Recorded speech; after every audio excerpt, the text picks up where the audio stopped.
Welcome back. Importance of international law. First one, framework for cooperation. International law provides a structured framework for cooperation between states. It helps manage and resolve conflicts, facilitate trade, and promotes global peace and security. Second, legitimacy and reputation. Adhering to international law enhances a state's legitimacy and reputation on the global stage. States that follow international norms are often seen as reliable and trustworthy partners.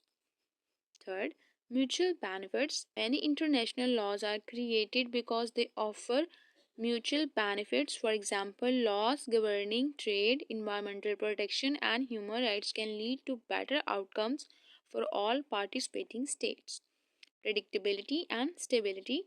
International law contributes to predictability and stability in international relations. It states clear rules and expectations, reducing the likelihood of arbitrary actions and misunderstandings. Moral and ethical standards. International law often reflects shared moral and ethical standards. States States create and adhere to these laws to promote values such as justice, human rights, and humanitarian principles.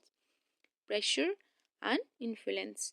States may also create and follow international laws due to pressure from other states, international organizations, or public opinion. Thanks for watching. See you in the next video. Allah Hafiz.